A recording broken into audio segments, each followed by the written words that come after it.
right, so I'm going to talk a little bit about fostering innovation, but from a very different lens. I think what's interesting about these sessions is that you guys are getting a lot of inputs that come from, well, different perspectives, different angles, and different thought processes or ways of thinking, and then you can incorporate those into your ideation process, right, of a new model of agency or whatever you want to create. So in my case, the angle I'm proposing is, well, as far as what we have seen so far, if you think about things that Fernanda was saying yesterday, I'm the naive version of that. So, I'm the kind of person that thinks, well, I'm not going to get a driver's license because self-driving cars will be here soon enough so that I don't need to drive, right?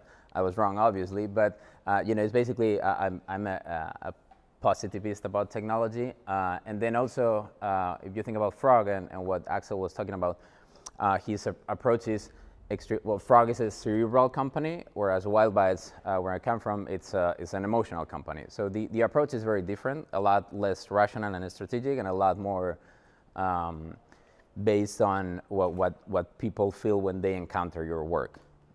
So basically, I'm talking about key findings that we use, or strategies that we use to design experiences, and how you can use those to design agency models, right? So we'll see why the parallelism could make sense.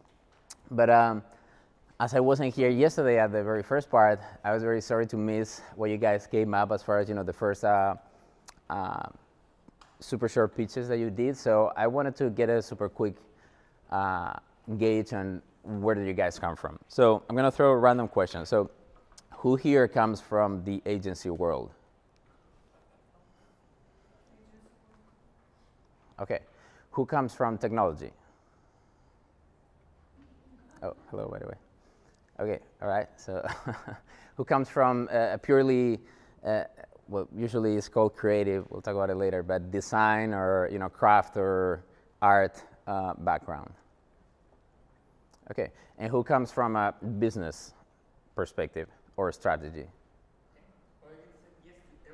Yeah, I was saying, right? There's a lot of diversity. Okay, that's great. So it's good to have an idea on where do you guys come from, because that should, well, I'll try to keep that in mind. So now, what is experiential design, right? And more than that, why should I care about it here? So experiential design, you can approach it from many different angles, right? This is the Wikipedia angle, right? It's a practice of designing products, processes, and a bunch of other things with the quality of the user experience in mind, right? So basically thinking about what the user receives when they encounter your work. Now, this is, of course, very different from UX. And there was a lot of confusion like 2, 3, 4 years ago about UXers and experience designers or experiential designers. They have nothing to do with each other. They work with what the user encounters, but usually, and a lot of people could argue with this, but usually a UX designer works with applications, websites, things more digitally focused, whereas experiential designers work usually with physical matter, right? It's like people encountering things physically, not purely digitally. So if you boil down this to something that I find more specific or more useful, is experiential design is creating context to experience a brand. And you can change the word brand for whatever you consider that you're creating. But it's basically creating a context so that the people that you're targeting, your audience, can connect with whatever you're creating, right? And I think this exemplifies it very well. This is an art installation by Ryoji Ikeda on Armory in New York a while back. And it's a very, and I choose this one because it's very simple and straightforward to basically explain, well, what is experiential design? And this is visual, immersive, installative content, but it could be anything else. It could be rational, it could be cerebral, it could be whatever you want, but basically something that allows you to connect with your audience through something that they experience physically, right? So now, but we're talking about innovation, right? So how do we filter experiential design through innovation? Because probably we could say, well, experiential design has been here forever. There has always been exhibitions and physical setups for people to experience.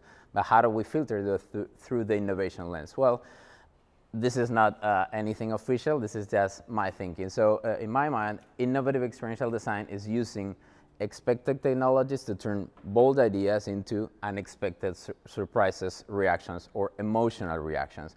So in the end, we're using tools, technology in our case, but whatever tools you use, to trigger emotions, right? So that connection is what drives this thinking process. But if you boil it down even more, this is actually what we're looking for in the experiential design world. It's reactions that are the face of an emotion, right? Whether that's a surprise, awe, inspiration, curiosity, whatever that is, but that's the kind of the end result that we're looking for, right? So, but again, why should I care about this in the context of designing a new agency model, right? So, I want to make a quick parallelism here. So if you think about we're saying that the goal of experiential design is to create emotions on your audience. If you think about what's the core goal of an agency, we could say that it is to create meaningful connections between brands and audiences by triggering emotions. So why is it by triggering emotions? Well, because if you think about when you pass by anywhere and you see an ad, today, whether it's online or physically, we forget pretty much everything we see in about 6 seconds, and that's kind of long for most ads. And why is that? Well, because they don't trigger any emotional response. We just are immune to them. We have anesthesia towards ads at this point, and that eliminates the emotional part. And that's the key part, because when you feel an emotion towards something, there's a connection, almost physical connection that is created there. And I think that should be the core goal of an agency, to create those connections between brands and the audience of those brands. And the fact that I'm mentioning the emotional triggers is because I think that that's the only way to create emotions or connections that actually last, right?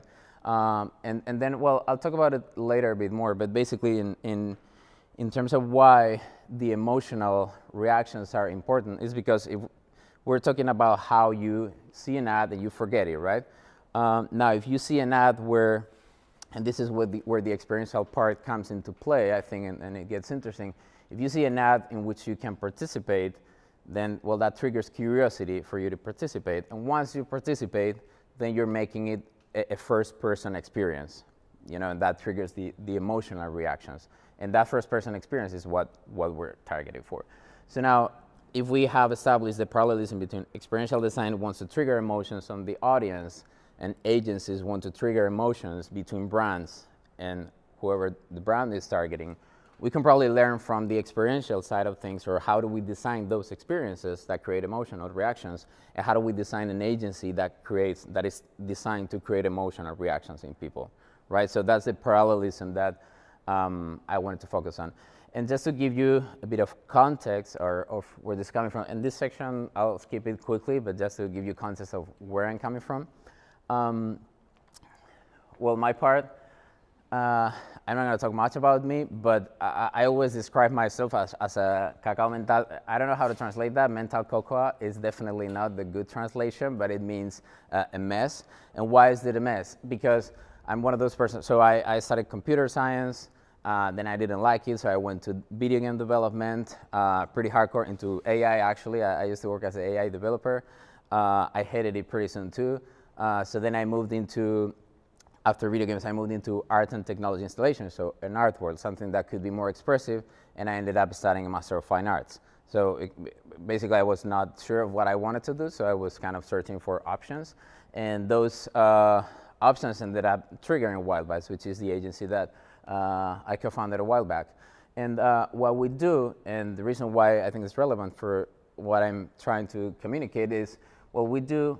And this is related with, well, one of the talks that you guys had in the previous module in Rome, I think Chris was talking about how you need to define the purpose of your agency or whatever type of company you're creating.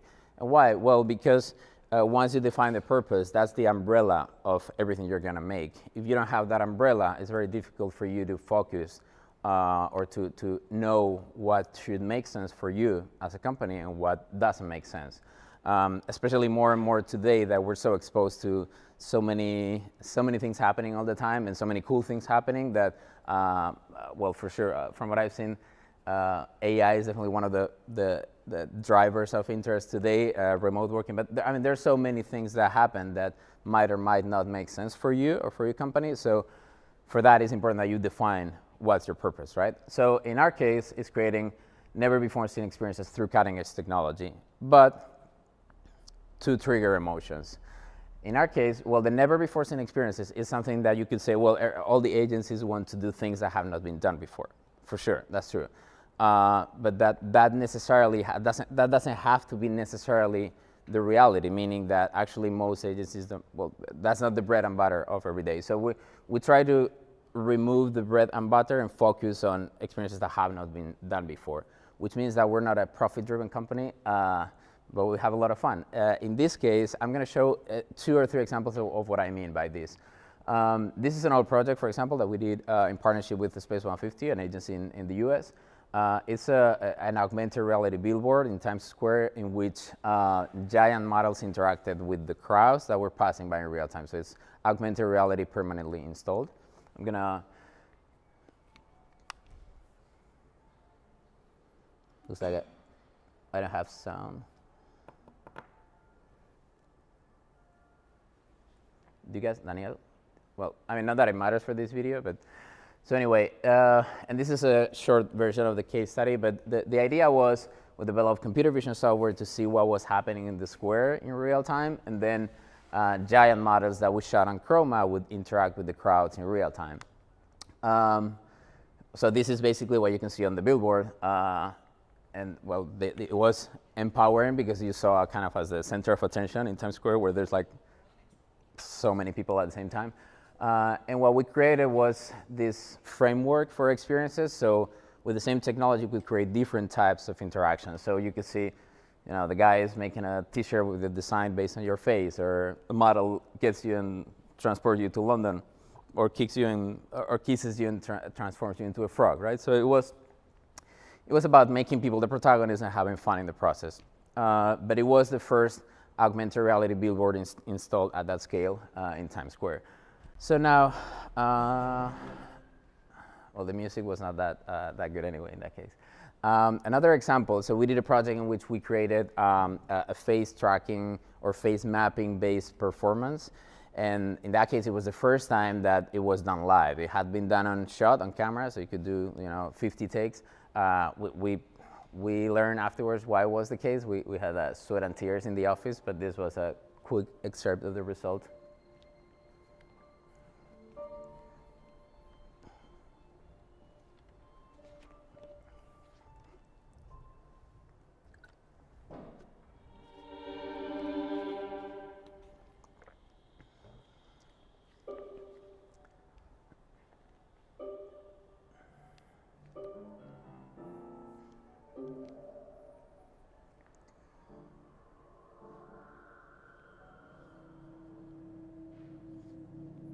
So it was about 10 minutes. It was a product launch for Kat Von D Beauty and Sephora, in which during those 10 minutes there was this face projection on hair on Kat Von D, and there was a live performance of a string quartet. So it was a combination of elements.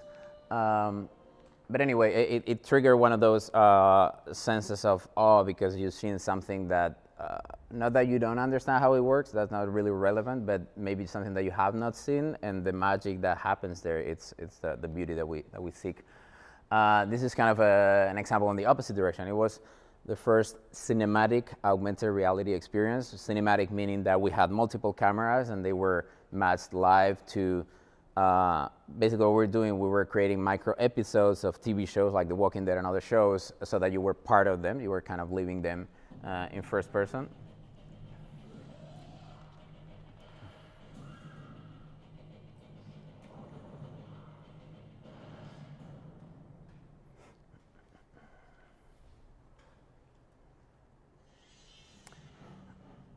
So I'll talk about this more later, but this was the content as seen on a digital billboard in Madrid.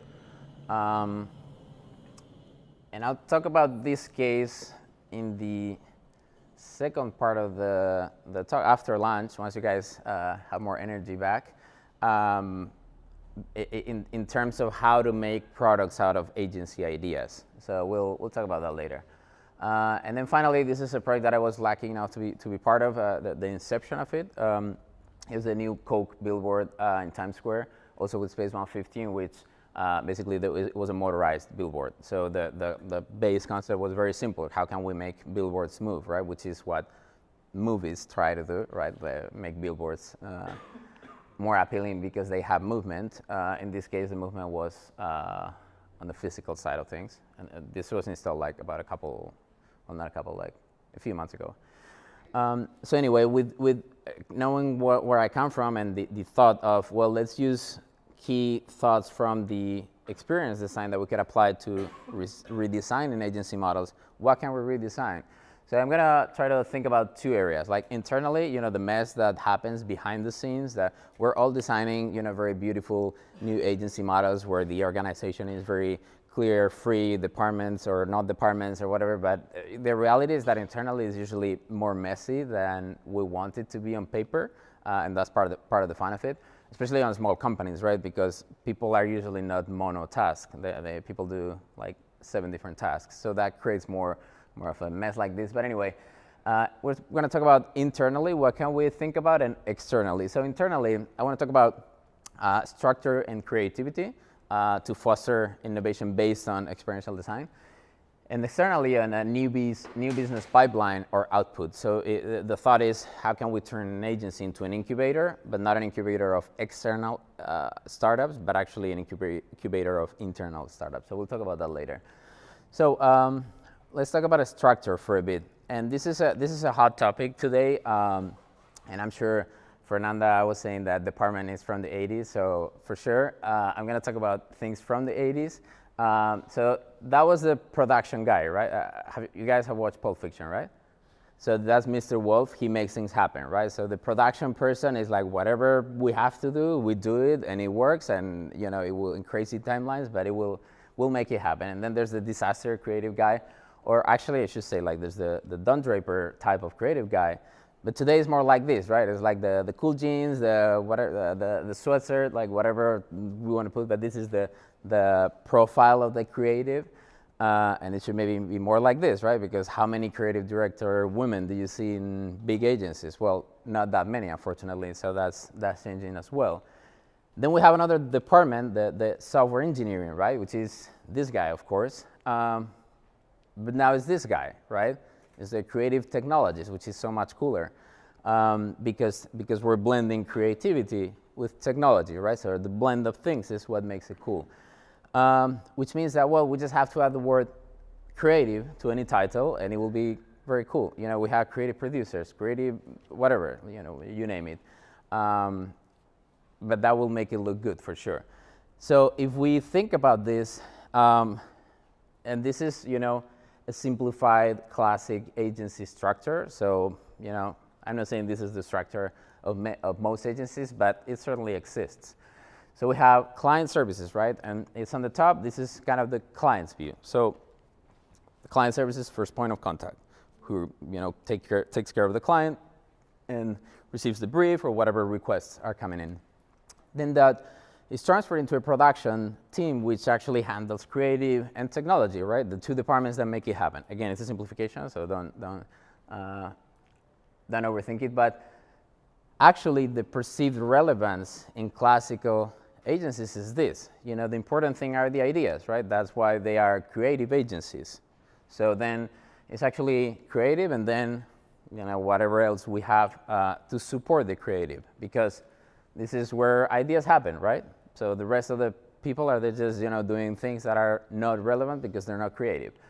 So that leads to the creative department, which, and I have seen actually that many of the departments, some of the ideas that you guys have put on the blueprints have creative departments. So the thought that I want to put out is that the creative department is the main killer of innovation. So any agency that has a department that's called creative is creating a problem, because it's focusing on an homogeneous approach to creative thinking, to having ideas, right? That's basically saying that, this is the department where ideas happen, and this is the department where ideas don't happen, right? So that's making this divide, right? It's saying, okay, the company is divided into these guys and the rest. Now, you could say, well, of course, but there has to be a creative director. For sure, we need creative directors. We need people that take decisions. Yeah, but that's a person, not a department. And it doesn't mean that this is the only person that has ideas. It just means that there has to be a decision process in which somebody says, okay, well, we're going to present this or that idea, or this is what we're going to pursue.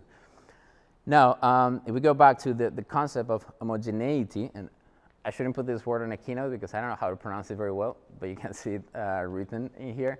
Homogeneity is the main enemy of innovation. I hope we all agree, and I hope we are actually experiencing that here in first person, because the groups, based on, well, some people have blends on their own, because I've seen a lot of people, like John was saying, raising hands on many different profiles, but each of these groups are a blend of people with different backgrounds, and I think that's what we're seeking for. And just to put some academic reasoning behind it, in this study, the heterogeneity of innovation, a lot of smart people end up with two conclusions, which is, one, innovation is something that occurs in heterogeneous firms. If you have a firm that has people all from the same profile, or you have a firm like an agency that has many different profiles, but the ideation only happens in this segment, which is the creative department, you're basically making sure that all the ideas come from angles that are very similar. So the lenses through which they are thinking ideas, they're pretty much the same or too close. And the other interesting thing that these guys realize is that, well, they studied instances that are considered innovative. And what they realize is that there's no common ground. So we cannot say, okay, there's this set of features that innovation firms have in common. No, at least they didn't find it, and they were smart people trying to find it. And I'm pretty sure that that's the case from a practical standpoint, not a theory, but theory supports it. And I want to put a specific example. I cannot talk about client or project or anything, but we recently have, we're working on an R&D project, and we're doing some innovation consultancy, and then it's going to have a creative output. So we do a series of workshops, and I'll talk later about what techniques we have for brainstorming and ideation, because we have a set of different techniques for different needs. But the interesting thing here is we have different, well, on ideation processes like this, our finance manager is on the brainstormings. So when I say it's not the creative department, I'm absolutely serious about it. And these three references, they're not specific ideas, but they came from people that were from three different areas of the company. Now I feel bad about saying department because of what you said, but so anyway, we have department 1, 2, and 3. So now I guess you could, and again, of course, the brief was exactly the same, the ask is the same, the results were so crazy different. So one department is technology, another one is production, another one is new business, so, where those persons fall. I guess you could guess which one is technology, right? Or not? I don't see you guys very. So who's the technology in here? The first, okay. So who's the new business? The second, okay, more bets. Oh, the third, more bets. The third. Okay, cool. So that means that you guys are reaching the conclusion that, and well, the other department is production. That means that you guys are. Can you explain a little bit what is depicted in the second picture here? Is it a necklace or is it a torture device? What is it? Well, I mean, it's a necklace. You could use it as a torture device. Yeah, it is a necklace. So do we all agree that this is technology, production, and new business, or new business and production, or we agree production and new business? Okay, so that means that we're agreeing upon the fact that the people from the different departments have lenses that make them trigger thoughts through those lenses, and that you can identify those lenses. So, and there's nobody from the creative, we don't have a creative department, but there's nobody from what could be considered the creative department, right? Like art directors or copywriters and such. So I think this is an empirical proof of what I'm saying, right? If you had only people from the technology department, you could probably have a lot of ideas like this, but probably you wouldn't have any ideas like that one. And the beauty of it is not only to have a blend of ideas like this, the beauty is actually to merge those ideas, which happens through the development process that happens afterwards. So basically, what I'm saying is like, use all the guys and the people that you have in the company to brainstorm, as opposed to having a creative department, is the kind of the summary. So I'm going to change to another subject, going back to the original title, right? So what can we learn from experiential design? So we have talked a lot about culture. I'm going to focus more on mindset. And there's a lot of culture. Company culture is one of those things that is like innovation, right? What is it, company culture? And a lot of people will have different definitions. What I think is that company culture is what happens when you add all the mindsets of the individual people on the company. So basically, the mindsets are like the atoms of that ecosystem, and the culture is what happens when you add all those mindsets together. So in a way, you don't define culture, you define mindsets, and people observe those mindsets or not, and the addition of all of them, the aggregation, defines the company culture. So I'm going to focus on mindsets. And well, this is a couple of themes that I always use to talk about experiential design. So experiential design is like a flock of birds. It's something, when you create experience and you put it in front of an audience, you don't know what's going to happen. It might be a disaster, they don't relate, they don't talk to each other, it might be amazing. And what's beautiful is that usually things happen that you don't expect. So it's the beauty of the unpredictable is kind of the holy grail of the experiential design, right? That you cannot predict the result. So now the question is, how can we achieve this unpredictability internally as a company? So how can we make sure that we have a soil for unpredictability? And the reason is because, well, if our agency is very predictable, we're probably going to be out of business very soon, because we live in an era where predictability doesn't work well in industries like what we're talking about. So how can we achieve this unpredictability? And one thought is remove ideation limits. So I'm going to throw a series of thoughts in case they help you guys rethink this agency model. So first one is remove ideation limits. And this is something that is very anti-intuitive in the agency world, because there's always a target. There's always a target audience. There's always a goal in terms of what they want to achieve communication-wise. There's always a budget, which is the most limiting factor of all. But if you take those into account in the ideation process and the first phase, what you're doing is the same thing they would be doing by just having the creative department work on the brainstorming process, which is basically killing options. And we want to not kill options on the first part of a brainstorming, and we'll talk about that later. But in that sense, kind of the proposal and what we try to do is, well, let's remove those limits so that crazy ideas that don't make sense can happen, because maybe somebody afterwards can get this crazy idea, funnel it through a series of limitations, budget or whatever you have, and then you can have something that you would have not thought at first if you had had that limit, because you would thought it was very expensive to do it. The target audience was, whatever, 10 years old or younger. So in that sense, remove the limits from the first phase and add those to a funneling phase afterwards. So related with this, killing creative egos is one of the most important things that we need to do in any company that works on the creative field, because there's a lot of creative ego. So we need to kill it. And there's two thoughts to support this. One is that often, and I've seen a lot, that bad ideas that turn into amazing ones. So in that sense, you need to work on removing filters, because what happens, and this is part of the muscle, the creative muscle. So people that are throwing ideas all the time are very used to throwing ideas, whatever comes first to your mind, I'll throw it, and some of them might be horrible. But people that are not used to ideation processes are very self-aware of what they say, precisely because they have less experience, and maybe even their title is not creative, and they're not in the creative department, so therefore they should be less entitled to throw ideas. And then there's a huge filter that's telling them, okay, I'm not gonna say this because it's such a bad idea that if I say it, I'm gonna, whatever. And the more corporate the environment is, the more you filter yourself, right? So the first thing that we need to keep in mind is that we need to make sure that everyone has no filters when ideating is happening.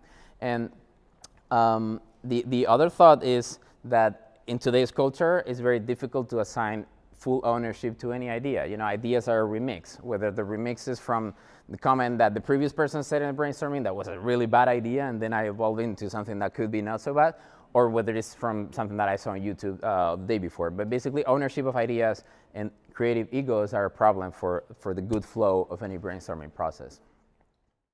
So, what time is it? Okay, I'll speed up a little. So, put the spotlight in the audience. This is one of the mantras that we have when designing experiences. If you design experiences for people, whoever that target is, they need to be the protagonists. People are tired of brands talking about themselves. That's a different era, right? Like today, we're about the conversations that we create. So basically, brands don't really throw messages; they throw lifestyle contexts, and people leave those contexts. So it's a way of absorbing lifestyle. So how well, and I'm talking about here, for example, the reason why that project worked is because the spotlight was in the audience. You were walking in Times Square, and the spotlight was on you. You're the center of attention, and then you have fun because of that. On a completely different realm, where, for example, on conversational chatbots, now we're talking about AI. Sephora, for example, is doing a ton of investment on it, but as an industry, in the past year, there has been a 445% investment increase in conversational AI, which means that, again, social media is not anymore about brands throwing things at people. It's about having things that look like persons that are bots, that can talk with you and can recommend things to you and can basically make you, again, the protagonist, wherein the brand revolves around you. So that's something that works on audiences, right? So how can we make this work on a company if we try to bring that thought?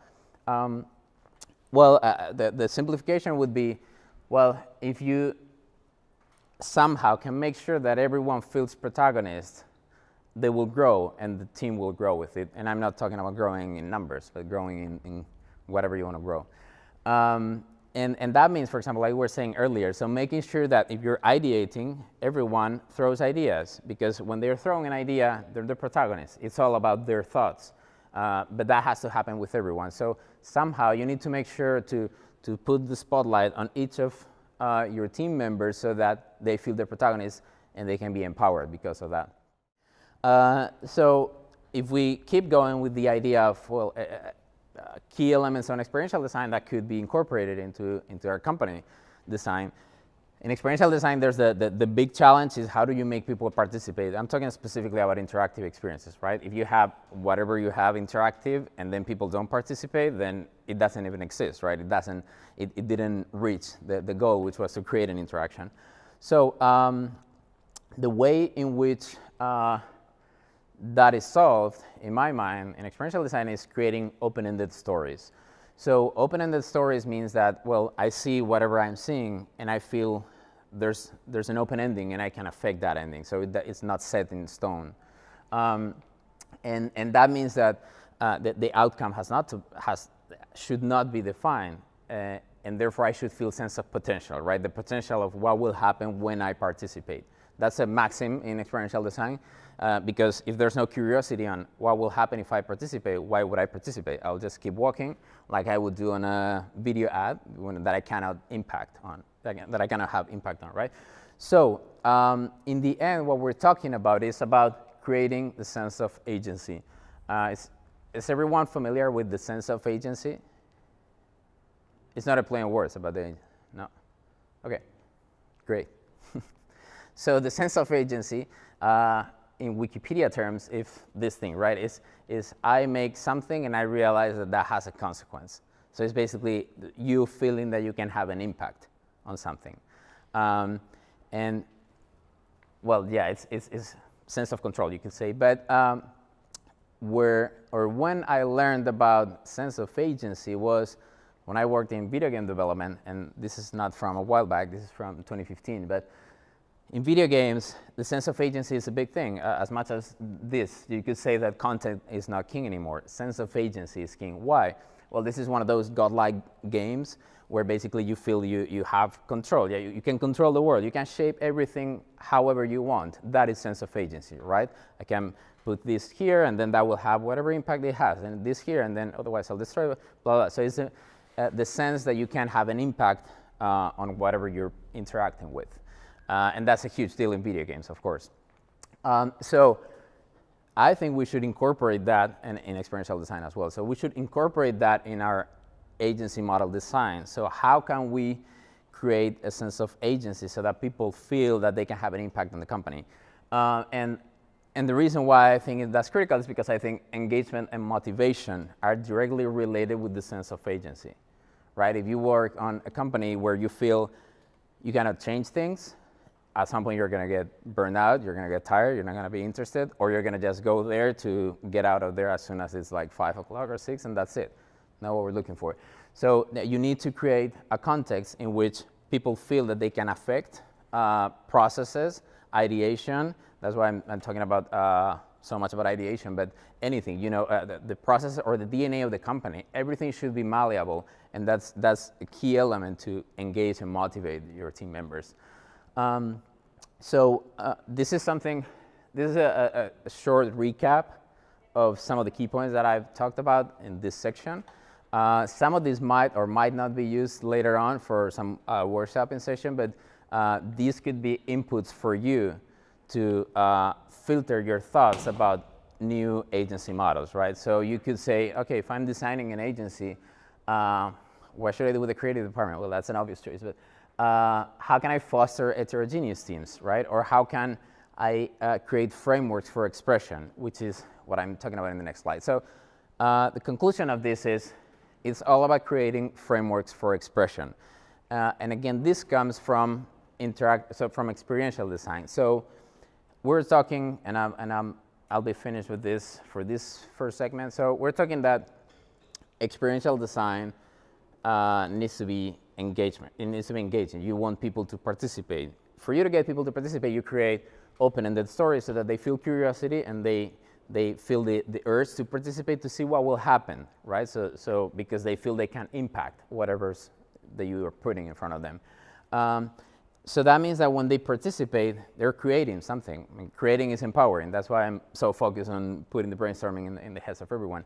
But you need, whenever that happens, you need to have a frameworks for them to express themselves. In an interactive experience, that's whatever they can do, the effect that it has. So how do you create a framework for your people to express themselves in your company? That's the key question I think that we should extract out of all this, which is how do you make people feel that they can have an impact, and what kind of impacts can they have? So what's their frameworks for expressiveness within the company? And that's it for this section.